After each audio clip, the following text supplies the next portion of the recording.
Hello everyone, we're here at Manila Sneaker Expo 13 at SMX and it's the opening. It's not yet open, but for the VIP pass, malapit na sila pumasok at I'm here na kayo VIP? Let's go na. I'm here with Revive Cultures, Joe and then follow us! kakatapos na namin mag-setup bali ng booth. Tapos magkaiwala yung booth, isang nakalagay sa our house kasama yung mga tropa namin din. Tapos isang booth na especially for just Revive. So sobrang ganda, sobrang dami kasing pieces ni Revive kaya kailangan namin siya i-divide or i-hiwalay kasi medyo hindi rin bagay sa team ni Revive yung mga ano natin, yung parang items like yung vintage or mga thrifted ng our house. So need natin siya i-segregate talaga or ano, para mas okay. So mas malinis tignan niya yung Revive na ano. So itutur ko kayo saglit. Makikita natin dito mga rework pants and yung mga green na mga knitted Da Vinci, mga ganyan, or the Mac Miller right there. Welcome to my vlog. Welcome. Okay, guys. Good man. Okay lang. Good luck, good luck. Oh, thank you.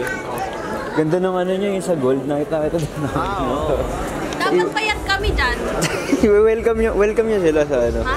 Welcome niya sa booth. Parang Ay, sabihin namin. Magpa-vlog pa kami? Oo, parang ganun. Bayad. Ayan guys, yung stickers ko. Nakalapag pa rin siya. Dito sa other booth ng our house. Sabi ko sa inyo. Nice to meet you. So, I'm here with Chris. He's the owner of Sneakerheads. Well, start lang siya bilang passion. Tapos, post online ng mga artwork. Okay. Then eventually, mga tao, they say, ano, bigay mo sa t-shirt, bibili kami, ganyan. Then nag-try ako. Tapos last year, first time ko mag-MSP.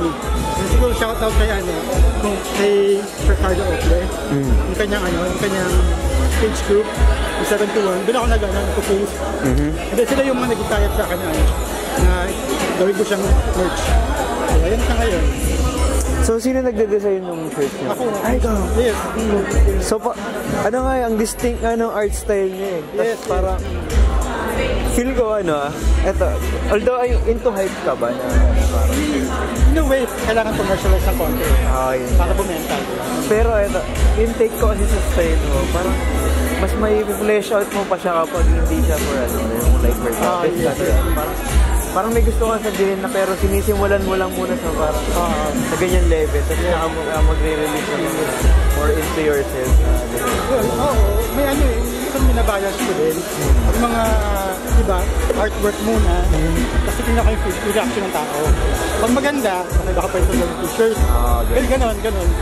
Kung check yung IG ko, marami yung artwork doon na wala sa t-shirt. Kasi tinatest ko yung water. Ayun, okay yun eh. Kailangan talaga eh. Saka, kaya sneakerhead. Literal na yung sneaker nasa head. Diba? Parang siyang helmet na yun. Okay, guys. So, yun. So yung shirts, magkano each yung Yung price natin, actually yung basic, maganda lang, 450. 450.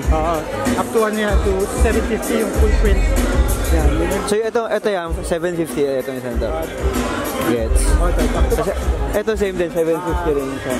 Hindi, 780, 750. Okay, gets. Kasi na one print lang, ito kasi back to back.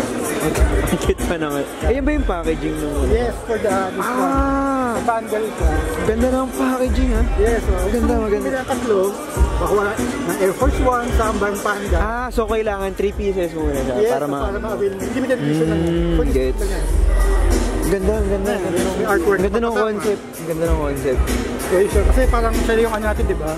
Parang ating mga go-to sneakers pag di mo alam kung suot mo. Exactly. So kaya, galing, maganda. Ay, malaki ang Carhartt.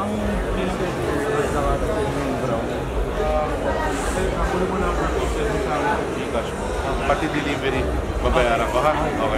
Okay. Mag-color. Ay, maganda Lakers eh. Hindi, saka mahilig ako. Lakers nga po, Lakers. Ito. Maganda rin to eh. Ito maganda pa. Sige, saan nyo kami? Tulungan tayo dyan.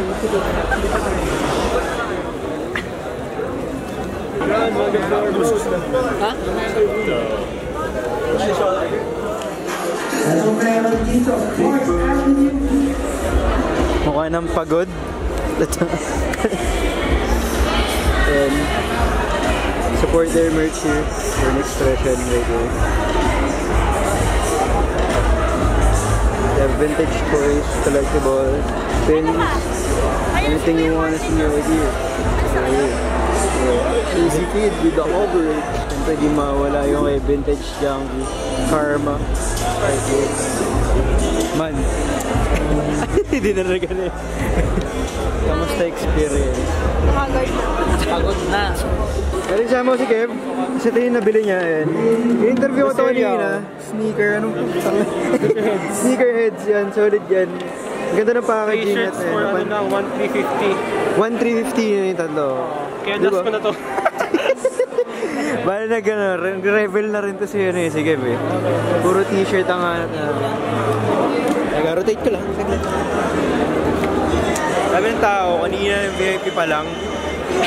Yung VIP pa lang, ang dami ng tao. What now, yung mga regular tickets na rin, they're already getting in. It's about an hour. Yeah, it's 4 p.m., 3 p.m. yung ano ng mga regular tickets and para palengke namin. Pero solid pa rin. Good. So, nakuha mo na.